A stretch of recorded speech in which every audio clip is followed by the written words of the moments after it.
In this episode, I'm sat down with Ibrahim Braimah, who's our best dressed guest to date. Ibrahim's a self-made entrepreneur, started out homeless, but had a drive to get himself out of his situation and build a successful business. Now he's a well-established public speaker, mentor, and business owner, and he educates and supports individuals on how to run a successful and profitable serviced accommodation business. We sit down and talk about the importance of style when in public eye, and speaking and discussing about how critical it is to have a mentor to hold yourself accountable and strive for success. He shares how he doesn't like courses in the property space, as there is a lack of support within these courses. Ibrahim talks about his love for supporting others and seeing them succeed in the serviced accommodation space. I love Ibrahim's energy and overall swagger. He's a real a genuine, honest and kind guy. It's a belter of an episode.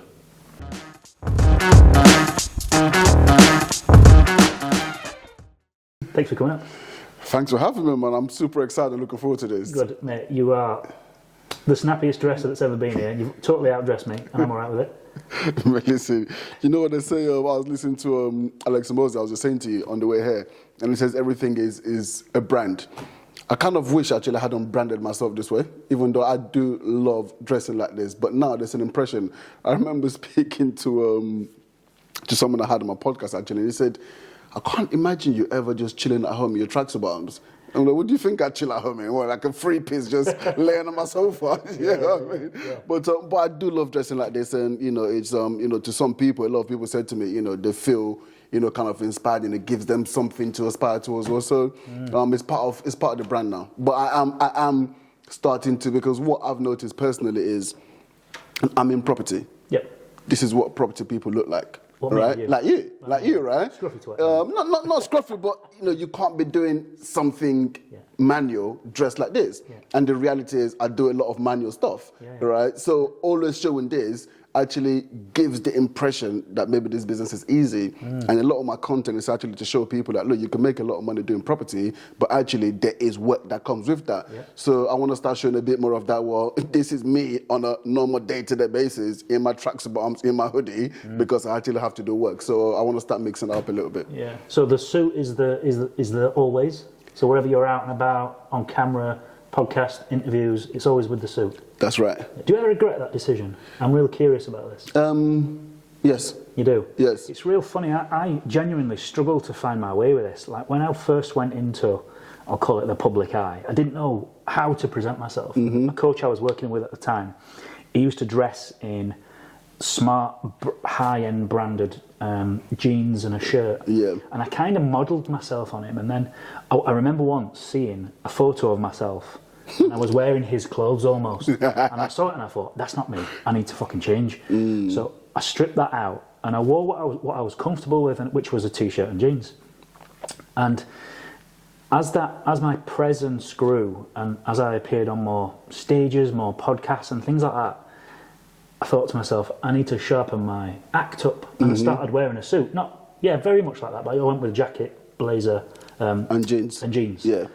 But then I used to come in the office like that, and I was really fucking uncomfortable in it. And like, this is not me. Didn't feel good. So I went back to this walking trousers and a t-shirt. When I speak on a stage now, I tend to wear a suit, but I think there's a lot to be said for finding your groove and sort of. Can we change? Can we wear a suit on stage and trackies in the office? Can we do that? Or absolutely. I think you can do whatever the fuck you want. Yeah, totally. This is the whole thing. Like we're business owners, we're business people, we're entrepreneurs, and the whole thing about being an entrepreneur is to have the freedom to actually do what you want. So this kind of putting yourself in the box, and I'm speaking free like this because it's something that I've been internalizing within myself and been having this conversation with myself. And I'm like, but bro, if you just want to wear a hoodie and a jumper, you can wear a hoodie and a jumper and you can do some content around that. And I like wearing suits. I love this stuff. I used to work in the city. I actually like dressing like this. I didn't buy these suits when I started creating content, right? I just like dressing like this. But I also wear hoodies when I'm chilling or when I'm doing work. And I can also brand those hoodies with my company brand and things like that. So when it comes to marketing, like, there's no reason why I can't do both. Who's telling me I can't do both? Yeah, that's it. Do you think that one's more professional than the other?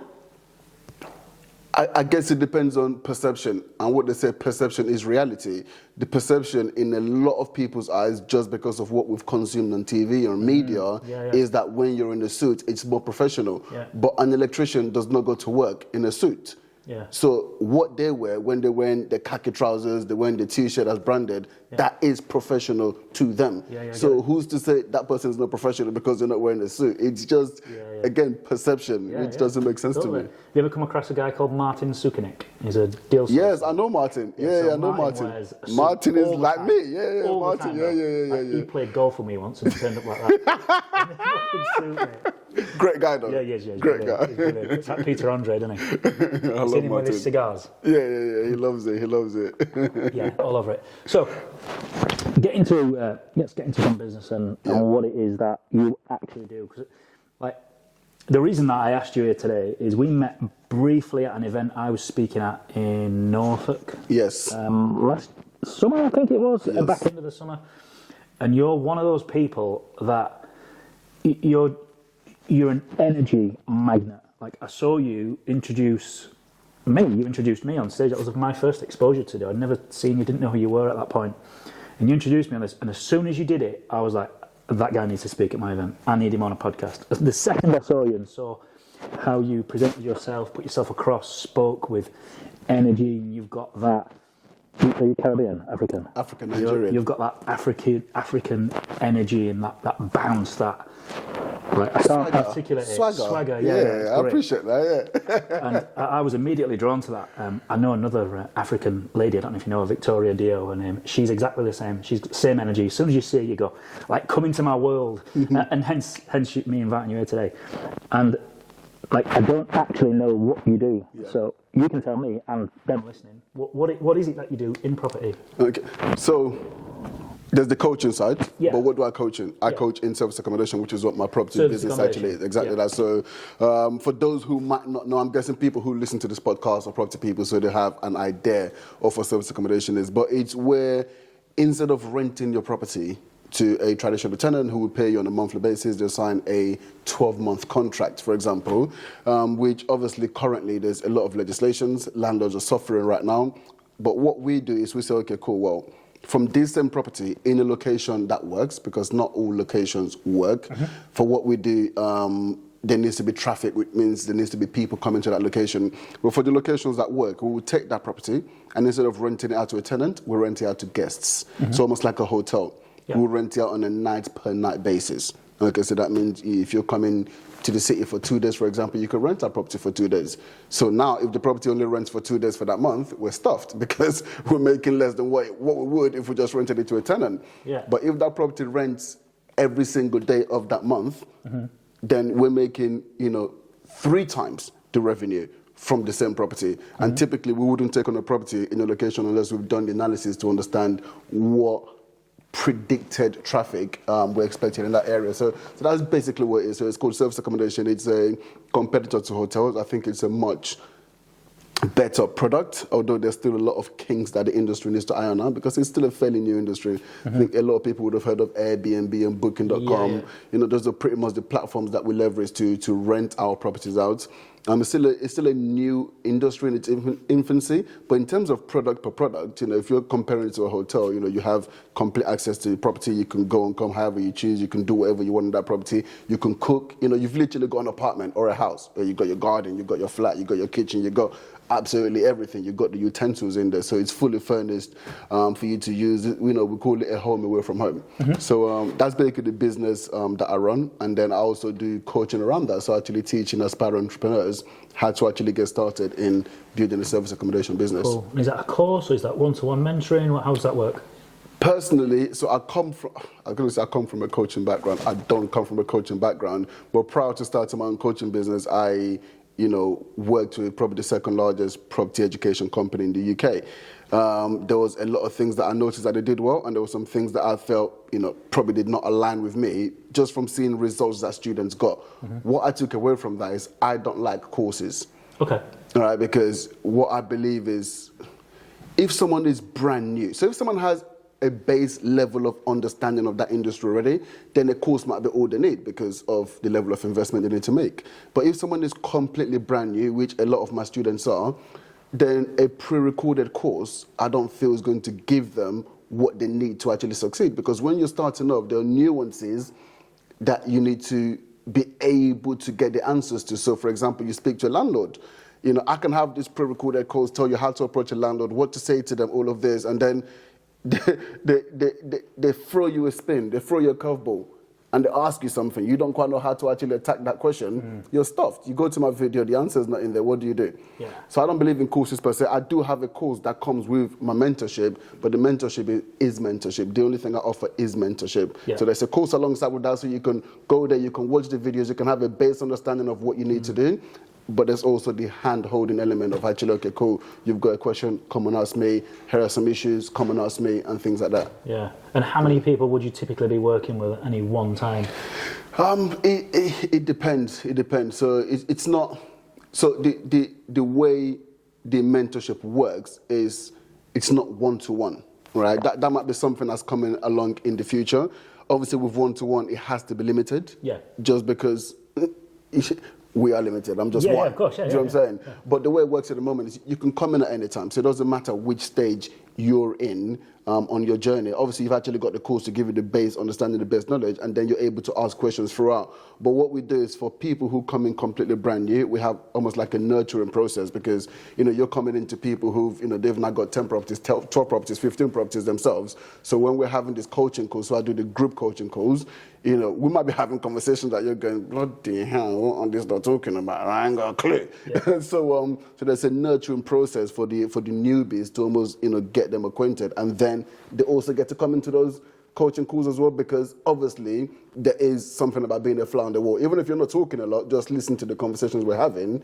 You can pick up a lot of things, but we have a nurturing process for the new guys as well, just to bed them in. So when a new person comes into, I want to get into serviced accommodation, they approach you and they say, I want to get some coaching in this space. What do you think that their biggest sort of fears are with to get the course, to get the knowledge? But why don't they, because we hear this a lot about people that have attended a course, why don't they actually get on with it?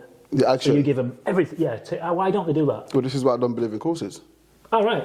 Right. This is exactly what you've just said there, because if the likelihood of someone just watching that course and cracking on with it was 90%, then I'll be selling courses all day. Don't worry about the mentorship, because that actually takes up a lot of my time. I'd rather just sell the courses. The reality from what you've just said is a lot of people get started and they don't take the action. There is that fear. The first module of my course is psychology. Right? I'm sure that's probably the same with yourself as well. You've got to get the mindset right. You've got to understand what you're getting into. You've got to understand what it takes to actually excel and succeed in this space. And the reality is most people just won't do that by themselves. You know, you've probably got a course. If you looked on the back end of your course, what you will notice is 0%, 1%, 2%, 3% in terms of how much people have watched it. Now, these people, you know what I'm saying? So true. And you know what? We spend fucking hours creating all this shiny, glitzy stuff. We get all the videos edited, scripts, downloads, and you go, did you watch it? Oh, no. Nah, man, you're not watching it. 6 months into the journey, you're like, you're on 0%. What's going on? They haven't watched it. But they attend, you know, those coaching calls because, you know, that's where they're able to ask questions. That's where they're able to engage.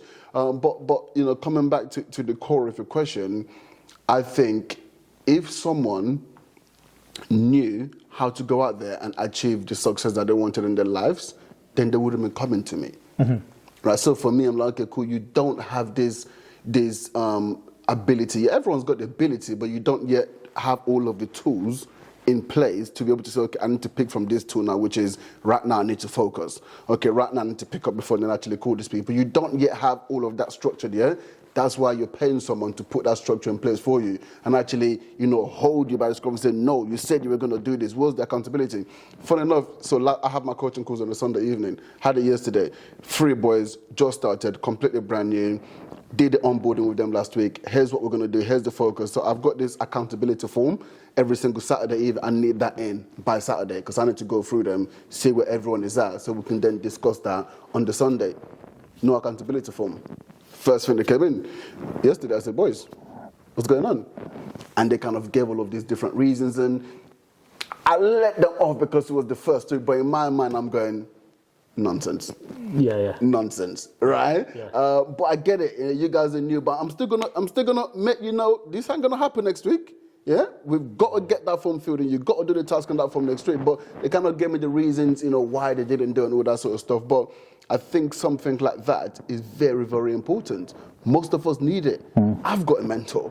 Do you know what I'm saying? Yeah. Because, when it comes to things that I need to do in my business per se, sometimes I'm a little bit lackadaisical, right? And I need that mentor to hold me accountable to say, hey, this is what we need to do. So I think it's just a natural part of entrepreneurship, and again goes back to the reason why I don't like courses, because I think a lot of courses, well, not a lot of courses just don't have that in the very fact that it's just a course. And I think if you're going to be coaching and mentoring people who are new, again, if you're coaching and mentoring maybe experienced people, so like myself, my mentor doesn't have to do that much work with him, but I just have them there in case I need to tap into something. But if you're completely brand new, then yes, you need mentorship over a course, because there's just those other elements that are just not in a course. Yeah. I mean, there's a lot of stuff I see, and it actually annoys me how much shit that people get, coaches, mentors, trainers, how much shit they get online, like from the anti-guru squad. And the word guru for me is just a passive-aggressive term for people to say that you're shit. Yeah. There's absolutely 100% a moral reason for me, in my opinion, for anyone that's achieved success, or anybody that knows an approach, a code, a blueprint, whatever you want to call it. If they've discovered what that is, or they've created something that can create success for others, like they've got a moral right, I guess I know what you're saying. To help others. Yeah, obligation. Obligation. Thank you. That's the word I was looking for. And for those that have this skill to teach, if all of the trainer haters out there got their way and all trainers went, do you know what? Fuck this. I don't need this in my world, and they all stopped. Where would the next generation of education come from? The industry would fall on its ass if you took them all away. Yeah.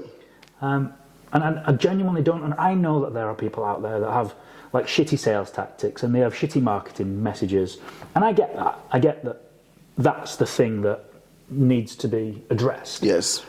But to go after an attack, because there are a lot of trainers out there that do get this, these attacks. Absolutely. And I just don't think it's fair at all. Yeah. And yesterday, I know a guy who's he's a landscaper, lays porcelain patios, really good at what he does, and he's had someone reach out to him on Facebook and asked him to mentor them. Can you mentor me? Direct question. Can you mentor me? And this guy's messaged me, and he's all worried about it. What will people think about me? I'll become a mentor, they're going to give me shit, calling me a guru and all this. Let's just fucking get on with it. Fuck the world. Yeah. Just do. This guy's come to you because he's seen in you something that he wants. He looks up to you. He's looked at your success and thought, I want some of that. Yeah. And he's looking at you and saying, I respect you. I admire you. I want to achieve what you've achieved. I want to do what you can do. And for him to now not mentor him, that'd be a really selfish, shitty thing. It's taking value away from the world. But I think there's also something. Imposter syndrome is very real. Yeah, I had that. Totally. I had that.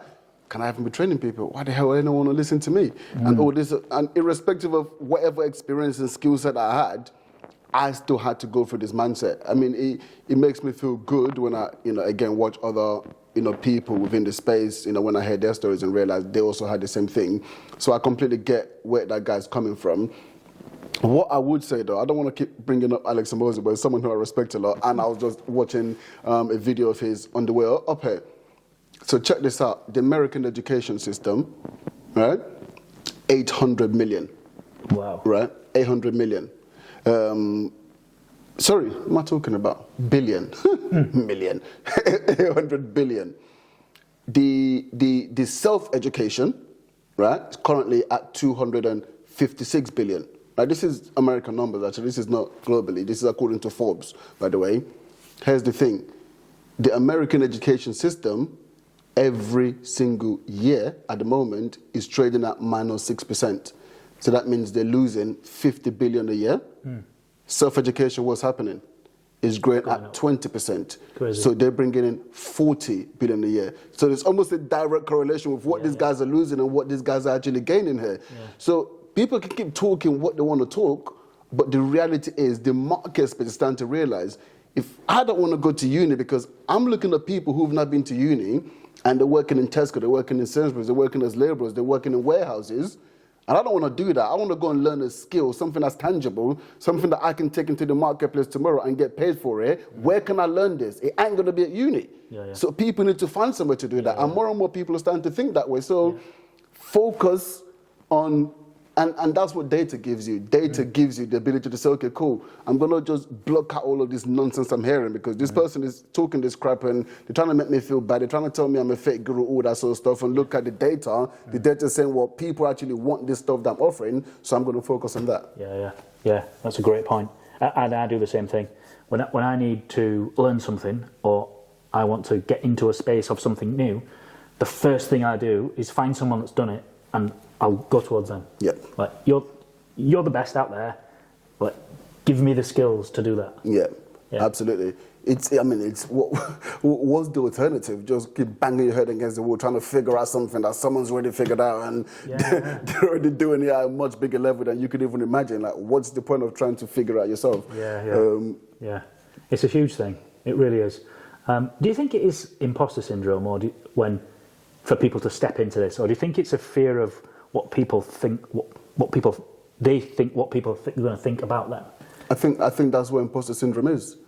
I think so, because it's not because you don't believe you can do it, because you're already doing it. So it's not because of your lack of belief in what you can do. That guy is already laying patios and he's already doing it at a very, very high level. Otherwise, no one will be looking at him going, I want to learn from that guy who's really shit at what he does. Right? Like, no one's saying that. He's wank. Can you teach me? No one ever said that, right? Right? So he knows he can do it. The only reason he's doubting himself is because of the perception of other people. But that's what imposter syndrome is. Like, what are people going to think about me? You know, are they going to say I'm this? Are they going to, some people will say, am I going to get found out? Which is strange, because I used to think that. But I'm like, what do you mean found out? Found out about what? Like, you're doing, like, what? It's like, imposter syndrome's crazy. It's crazy the way it works, because it's just this extra layer of almost like self-protection that you want to give yourself, because you don't... Because no one likes to be ridiculed. Everyone likes to be loved, right? But if you have that mindset, forget about online business. You're stuffed, mate. Right? Because not everyone's going to love you. Elon Musk, the guy's bought Twitter, for crying out loud, for free speech. And people are absolutely roasting him. This guy, he's anti-free speech. And look at all of this hatred on the platform. I'm like, bro, are you lot? Like, do you understand what's happening here? All right? So for me, when I look at some of these biggest, someone like Tony Robbins gets hate. Fucking hell, mate. Look at what the guy does for a living. So who am I to think I'm going to come into this place and everyone's going to love me? It's not going to happen. So the quicker you can just forget about that, the quicker you can crack on with your life and actually start to have an impact on this world. Like, that's just what it is. It is crazy. It is. I mean, when I started getting into events and putting events on, like, I sat down and it was, where the fuck do we start with this? Because it's such, believe it or not, people think that you put an event on and it's just, book an hotel room, people will turn up, sit down, and that's the event over. People genuinely think that. I mean, I still think that once all the team have done their bit, I just turn up. And but there's so much goes into it, it's fucking crazy. And when you start asking them questions, just down to like the little tiny detail that I don't want to know about, how we're going to ensure that everyone's got a ticket, like how we're going to ensure timings and what time do people need to be there. And when people ask me them questions, I get so bogged down in that minutiae, I just go, like, my stock answer now is, I don't give a fuck. Just tell me what time I need to be there. So I then, of course, have to go and learn how to put an event on, and that sounds so pathetic, but there is so much to it. I want to work with the best people who I know that put on events. So I've just put myself around them people. So I've been seeing Nick James down at Expert Empires. His events are fucking world class. I mean, yeah. Then I went to work with Danny Wallace because her events are fucking unbelievable. Yeah. And then Danny Inman up at Prosperity. You see their events, they are 200 plus minimum every single time. Wow. So for me to put on an event that kind of this year, which you're going to host for me, which I'm fucking incredibly excited about, by the way, for me to do that, I've got to go and experience and see what goes into putting on an event for 200 people. And until I put myself around them people, I just can't experience that. I can't understand the level of planning and resources needed to put something like that on. But it's also about feeling comfortable. So I was I don't know if you're into football. I'm not. You're not. No. I used to actually play. I haven't played for absolute years, but I still there's just this podcast called Overlap. So it's got Gary Neville. I'm a Man United fan. Gary Neville, Roy Keane, and then it's also got Jamie Carragher in there as well. Great banter. Ian Wright and Faye. Forgotten name. Is it Faye Phillips? I forgot her name. She's England female. Great podcast. And Gary actually interviewed this guy. Like I said, I don't watch football anymore, so I'm not sure exactly what his name is. But he was talking about from Thursday, he starts to visualize the game. Yeah, Johnny Wilkinson talks about that, doesn't he? Yeah, I remember that actually. What a player he was, right? So he used to visualize the game. So he'll be visualizing who he's going to be playing against because he knows who he's going to be playing against. He's going to visualize different things that's going to happen, the tackles he's going to put in, what happens when the guy actually speeds past him, how is he going to recover. And he's literally playing this over and over and over and over and over again in his mind. What happens on a Saturday? You're comfortable. Yeah. There's no scenario that happens that's gonna, make you flustered because you've already you've been there already. So like you said, being around all of these people doesn't just give you an insight into how to run an event, but it makes you comfortable on that day when you step on that stage. Yeah. You've been here before, you know exactly what to expect. This is something that you've, done over and over and over and over and over again in your mind, that now is just, okay, cool, well, let's just make it happen. Yeah. We're just walking that path. But the real learning comes from doing, from being coached, from being mentored, from being observing, from spending time in them spaces. Yeah. And watching how people, because it's not just about a tick list, is it? It's watching how they move and how they speak and like even down to the brand of microphone that they wear, like that's class. And I think it's so valuable to put yourself around successful people when you want to achieve that same thing. Yeah. Success leaves clues. So, if you want to achieve what someone else has achieved, look at exactly what they've done to achieve it and model it. Again, I was listening to Russell Brunson because I'm working on some funnels at the moment, and he talks about funnel hacking. Yeah. So funnel hacking is looking at what other successful people in your space are doing, going through their funnels, because guess what? I know this person is making X amount of millions every single year. So they're spending X amount of money on ads, and they're running these ads to this funnel. So that funnel better be bloody optimized, because otherwise they're losing all this money in the ads. So if that's the case, let me go and have a look at the funnel, look at what they're doing, and then model it. Don't copy, because that's stealing, right? But model it. Okay, so they've got a video in this section. Okay, I'll put a video in this section. Here's where the headline is. I'll put a headline in this section. Here's how they've kind of structured the content. Okay, I'll structure my content in a similar way. Success leaves clues. Right? And you're just a successful people, then just model what they're doing. Yeah. You touched on Alex Hormozy as well earlier. Like, what is it you think that... I'd not even heard of Alex Hormozy until, 6 months ago. His name came up in a mastermind session I was in. And then I got the book and read the book. What do you think that it is? And now everybody tries to model his videos, his reels, and everybody tries to model that same style. Yeah.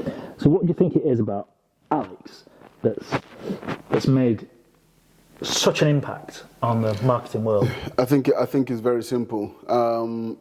First of all, his mission, which is to make education accessible to everyone. All right, I think that's very, very important. But then it's not about the mission. It's about when you've seen someone actually walk what they're saying they're going to do. Me and you were speaking just before we came on here, and you were telling me about the way that you run things, and I was like, Paul, are you crazy, mate? Like, what's going on? You should be charging for this shit. Why are you not charging for that? Why are you not charging for that? Why are you not charging for that? But then I kind of paused, and I was like, well, actually, the people who I admire the most are the people who don't charge for everything on the front end. Yes, they find a way to make the money in the back end, but they won't actually give a lot of value up front. This is actually something that I value. But then when you see that in someone, it's almost like it's strange, right? It was strange because where I come from, again, this over-education company, everything was about money. And that's what I like about Alex Mosey, and that's the reason why he's blown as much as he's blown, because he's given for free what I've paid thousands of pounds for. I've paid money for this stuff, so I know. I'm like, oh. And they probably stole it off him. Yeah. I'm like, hang on, I paid for that. You just fucking don't give the shit away to everyone else, mate. Fucking where's my advantage? Right? But that's why people love him, because he's giving this stuff away for free, something that we know is literally worth thousands of pounds. And he says, the reason I'm doing this is because I want you to build your business up to £3 million revenue. And what does my company does, acquisition.com, on the back end? We buy businesses, or we invest into businesses for a revenue of those businesses, right, to help the business go from 3 million to 10 million to 30 million. But we're going to help you get to 3 million for free. And then we're going to see if we can work together in the future. Sounds like a good deal to me. Right? So if you're someone who's starting off, or someone who's at 500K, 100K, 0K, a million, you're thinking, okay, cool, well, yeah, let me listen to this guy, let me learn from him. And he's giving real stuff. Because guess what? He's already made 100 million. Right? So he's not trying to sell you a little 2 grand course, a little 5 grand course, a little 10 grand, mastermind. He's just giving you the information for you to get to a certain level where you could now actually add value to his core business. And I think that's the reason why he scaled so much, because at the end of the day, people want to learn. We are in the age now of entrepreneurship. I just told you about that, traditional education versus, self-education, and, the way, the skills are actually balancing off now. So people want to learn. People starting to understand that I can take control of my future. And when we're, we don't want to get too conspiratorial, but, when we start seeing the way the world is going, and how, governments are getting bigger and bigger and bigger and want to exert more control over you, pretty much, stop you from having anything, so they have complete control.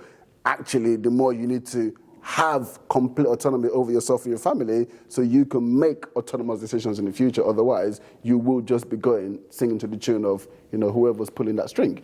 And I think, more and more people starting to realize that, and he's coming at an age where he's giving that information to people, at zero barrier to entry. So that's what I like about him, and I think that's the reason why he's been able to blow so quickly. Yeah, he's doing well, mate. He's doing a good job of it as well there. Yeah. What's next for you then, mate? What's 5 years from now? Yeah. Where are you going to be at? Apart from hosting events, of course. Yeah. That must be in your foresight. What, running my own events? Mate, you're fucking made for it. Look at you. Yeah. That's definitely the foresight. That's probably in the next 18 to 24 months for sure. The grand scheme of things, I'm a very passionate African. I'm a very passionate Nigerian. And for me, there's something that I believe, there's this thing called the brain drain. And this is not just in Africa, it's across, a bunch of different countries where, Western nations are actually taking some of the smartest and the best minds from these countries. Why is that? Because these countries are not running, to the best of their abilities. So the smartest ones, or the ones who actually have the option to leave and go somewhere else to try and make a better life for their families, they're doing so. But nonetheless, it's a brain drain, because you're taking away the best of an already starving society, and they're going somewhere else. I want to start driving that traffic back. And I think that's a real opportunity to do that in this day and age, in the day of online businesses, because, if I can show people how, for example, how you can make 2, 3, 4, 5,000 pounds a month in pounds and live in Nigeria, you're living as a king.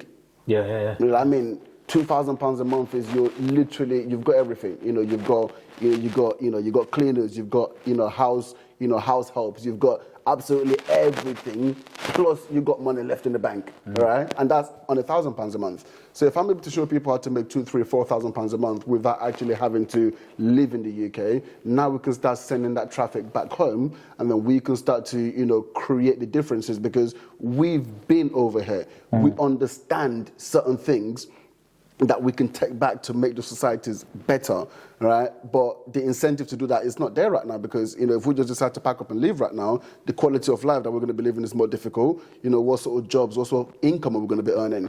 But if we're already earning that over here and we eliminate that aspect of it, then, the truth is, better food, better weathers. You know what I'm saying? Like, well, listen, if money's not a problem, then I would rather be living in Nigeria, right? Yeah. And that's the energy I want people to have. And, that's really kind of my core mission on the longer period, to start sending that traffic back home. So were you born in Nigeria? I was born in Nigeria, I was born in Nigeria. I came here as a teenager. Ah, okay. And what was that like? How did you find that? To be fair, I moved to London. Yeah. Right, so obviously London is like, I mean, my school was like 90% black people anyway. Yeah, so there wasn't really, that culture shock. 3 years later, I moved to Cambridge. Mm-hmm. When I moved to Cambridge, I went from literally the worst school in the country. Right, this was St. Joseph's Boys Academy for anyone who knows it, Blackheath. And then I went to Cambridge. My mum moved us to Cambridge because she didn't really like the way my life was going in London. She's like, I think she saw like a penknife in my bag, and that just kind of, she's like, oh my God. No, not a penknife, it was a Swiss Army knife. I'm just a boy, Swiss Army knife, but now that I'm older, I kind of understand maybe how she would have seen it because, you never know, something could happen. That's not the intention of having the Swiss Army knife, but you pull it out, you do something, you end up in jail. So she was a little bit scared. Okay, we're moving to a village in bloody Cambridge. That pissed me off. I didn't speak to her for like 2 weeks. But we did, and then I went to, a school where me and my sister were the only black people in the school, right? But it was also the 4th best school in the country. So I've gone from the worst school in the country to the 4th best school in the country at the time. So that's my experience is really, really diverse. I feel like I can, and there was a point that I was homeless, myself, for a few years. So, but I feel like all of those things have shaped me to who I am today. I can sit in a room, sit down, on the street with someone homeless and just have a in-depth conversation with them, and I can spend time, with millionaires like I do, and also, hold the conversation at the same level, not really look at them as any worse or any better than, the homeless person in the street. So I feel like the diversity in my experiences has really kind of shaped me to who I am today. Yeah. And what was it like coming into a school as the only black person? This subject fascinates me, by the way. It was, you have to assert yourself. Yeah. You have to assert yourself, I think. And physically or? Yeah.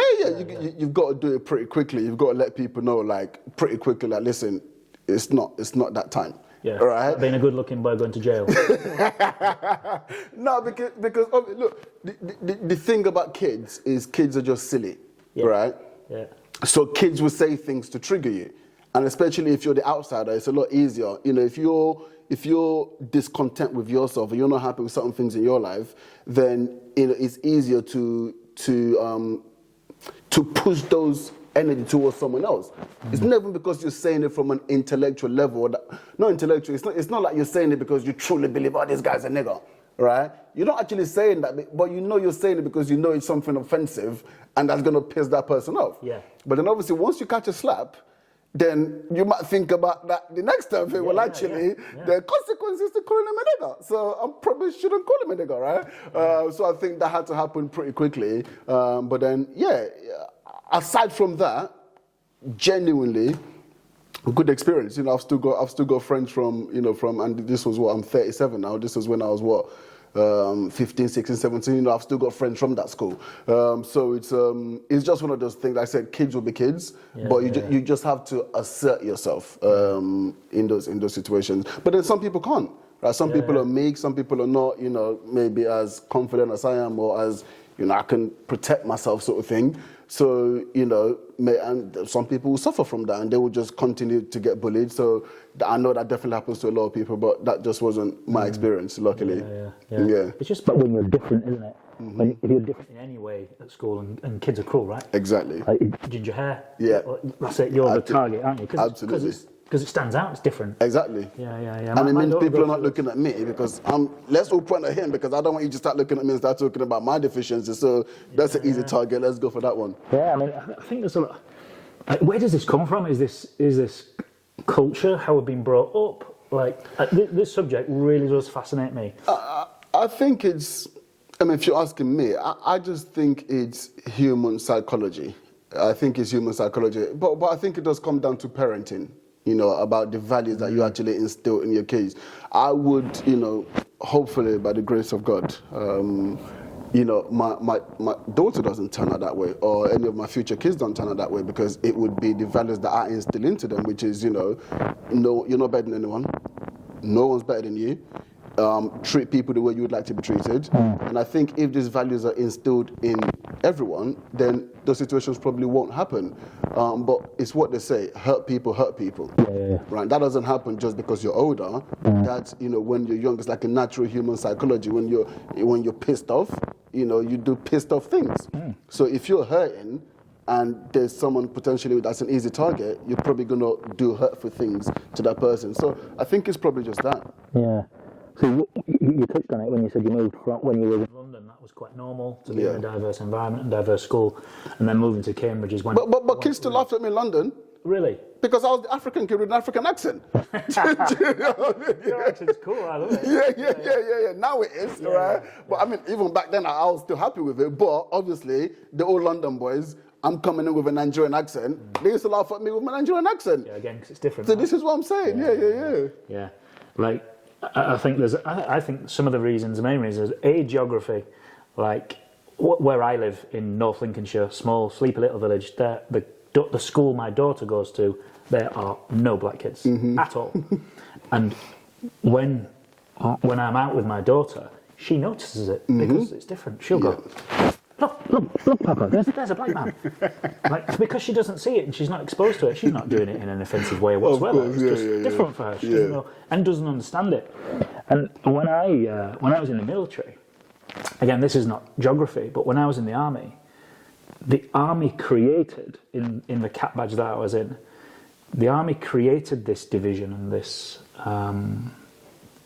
That's interesting. Yeah, I mean, the cap badge weren't allowed women. So it was all men. Yeah. So already we're creating this exclusive environment. And one thing that they did testosterone's high. Yeah. And another thing they did, which when I look back, it's awful.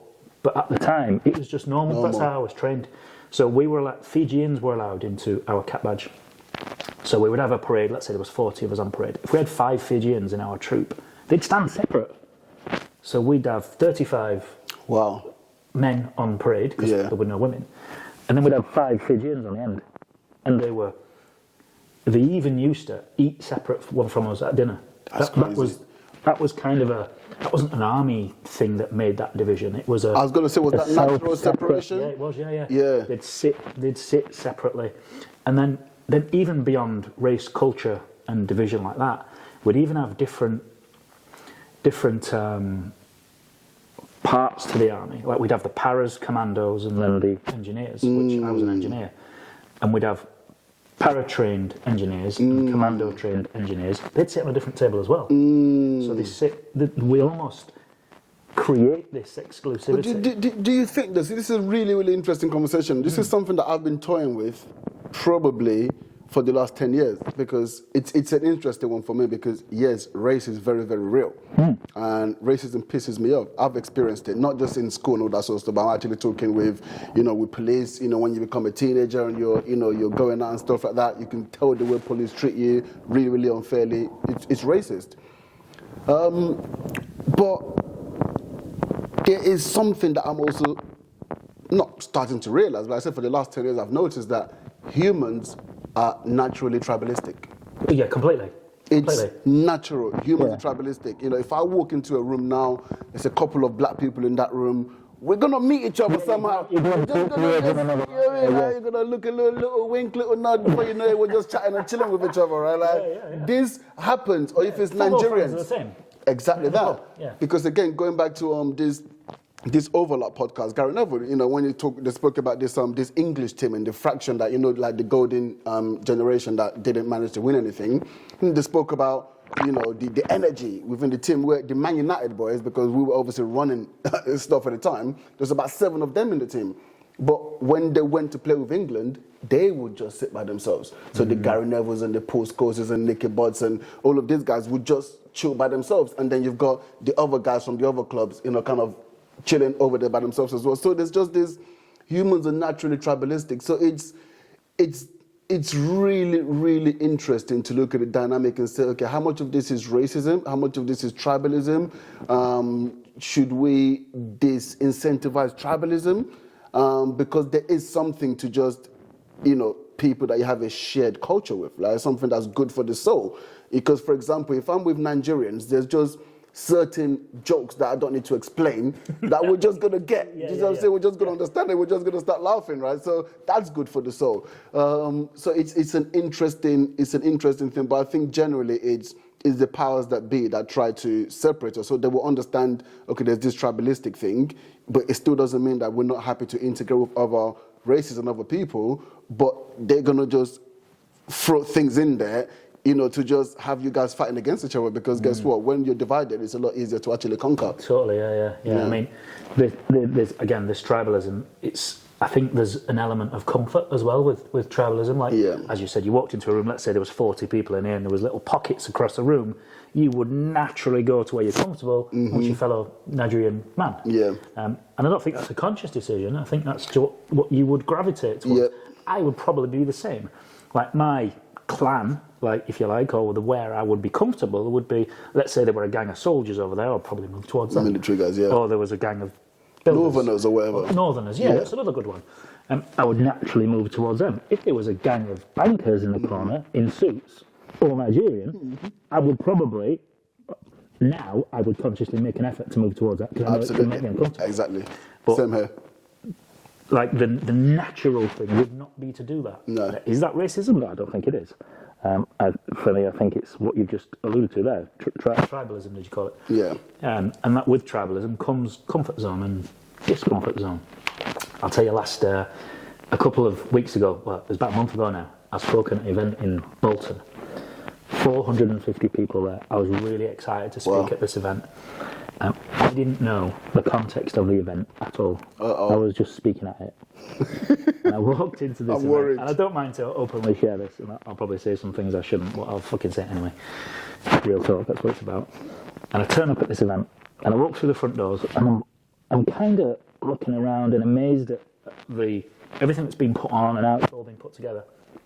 And I walk down this hallway and of exhibitors. So this event host, Danny Wallace, she's called.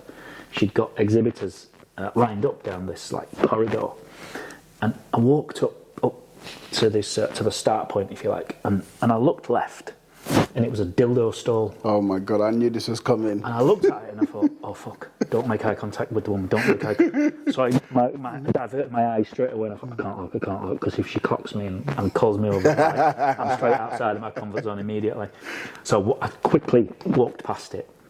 I get to the next door and I look out the corner of my eyes, and it was vegan condoms. And I'm stood there thinking, what? I was so confused by it, because I was thinking, well, is there a condom available with meat in it? And why would you eat it? And this again is just a lack of education from me. So I'm walking past this store. It's to cover the meat, mate. Yeah. Oh, brilliant. Brilliant. And then I'm carrying on down these stalls, and I'm thinking, I can't look at it anymore, because like, if any of these people clock me and pull me over, I'm going to be massively uncomfortable here. And again, at this point, I still don't know the context of this event. I was just speaking, and I clocked at the end of this corridor, there was like a tent, well, I say it like a tent, it was a tent, it was a teepee like this.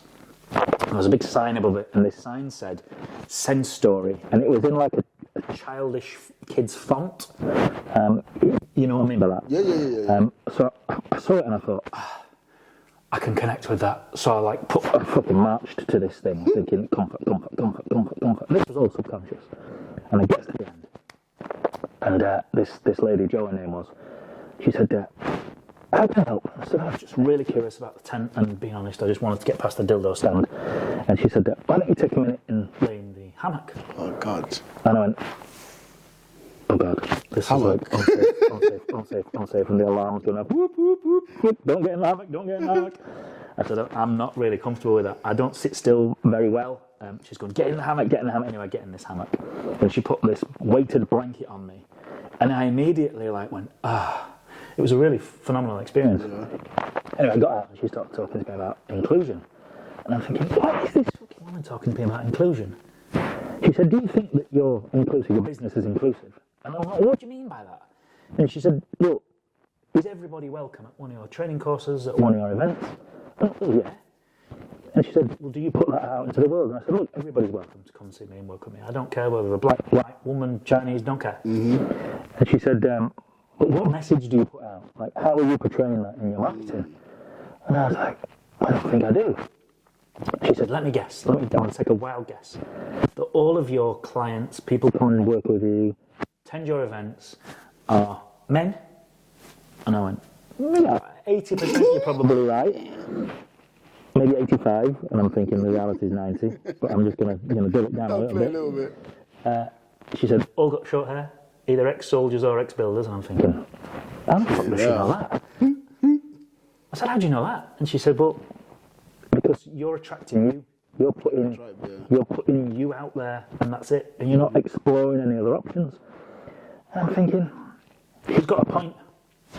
So it really, really started to make me think about how you position and present your business to be inclusive. And she really dug into the words I was using and the phrases I was saying, right down to the word tradesman. She said, you, by saying that word alone, you exclude women. They're excluding themselves subconsciously because I've said men. Tradespeople. Tradespeople, yeah. Or tradies. And I make a conscious effort to not say that anymore. But it just comes naturally. I'm not being sexist. Yeah. It's just a natural word that I use. So I walked off from this stall with this thought in mind. Past the dildo stand again. And I got downstairs into the main hall of the event itself. This was on the first day. It was a 2-day event. And I started to look around, and the people I met were different to me. And I very quickly realised within about 15 to 20 minutes of being there that this event was an LBGTQIA event. Oh, Lord have mercy. And I was a white heterosexual male in this space. So now I'm the one that's in the minority. Yeah. Which is completely, not only is it unusual, it's the first time it's ever happened to me. Yeah. So I, in that scenario, was you when you went to school in Cambridge. Wow. And it felt really uncomfortable. Yeah.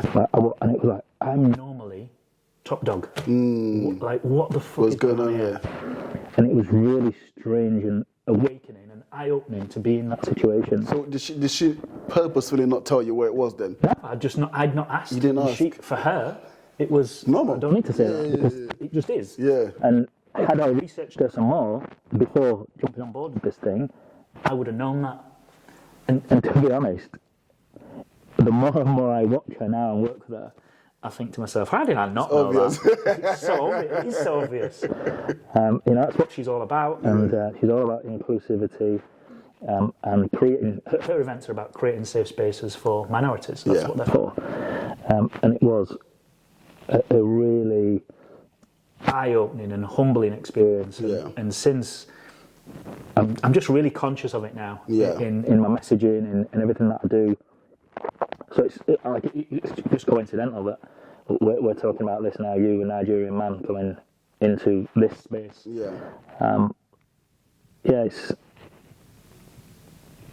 It's really, really eye-opening to see it from the other side.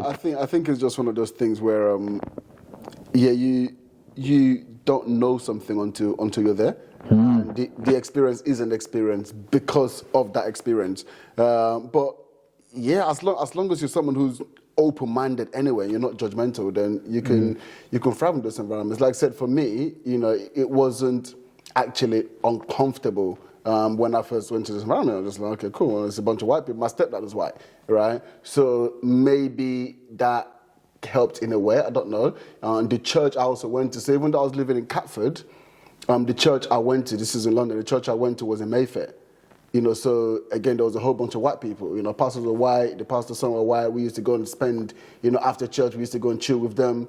So I was comfortable with white people. I didn't have no problem with white people. And listen, I've been bombarded with white people on my TV in Nigeria anyway, right? So, there's obviously this Western colonial mindset where when you're living in Africa, you feel like, everything that the white people are doing is better anyway. You feel, they're more advanced, they're better than us, all of this sort of thing. So, I never really had any sort of negative connotation to being in that environment. But obviously, if you're gonna try and oppress me, then that's a whole different of a conversation. I can imagine though that if I did go into an LGBTQIA space, then I probably would feel a little bit uncomfortable to start with. Like, oh, especially if I didn't know. Yeah, it was a shock. Yeah, if I went into it knowing, then it's like, okay, cool, you know what you're going into. But if you don't know, then yeah, it could probably be a bit of a shock. Yeah. I still don't know what it stands for. So lesbians, gay, transsexual, bisexual, queer. What's the IA? I think the IA is asexual. The I, I'm not sure. Is it inclusive? Inclusivity? I don't know.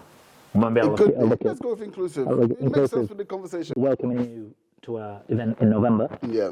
We're going to bring the fire all day. Come on. Yeah. Come on. Yeah, now listen, I'm super excited. Like you said, it's not so much about just being, on stage for me. It's, again, without going into my story and the rest of it, I truly understand the power of the mind. I truly understand, the ability to shift, depending that it doesn't matter where you start, what your conditions are, that you can actually make something with your life as long as you're willing to put in the work and put in the effort.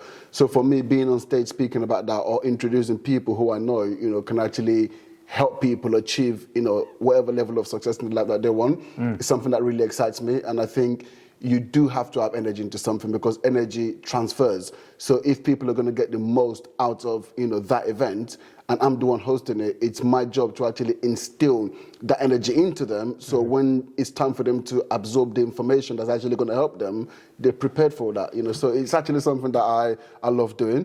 I hope it comes across. Thankfully, you were able to see that, and that's why we're here today. Yeah. And long may it continue. Yeah, mate, you're a natural performer, natural presenter. I'm buzzing. Yeah, man. Yeah. So am I. Excellent. Awesome. Good.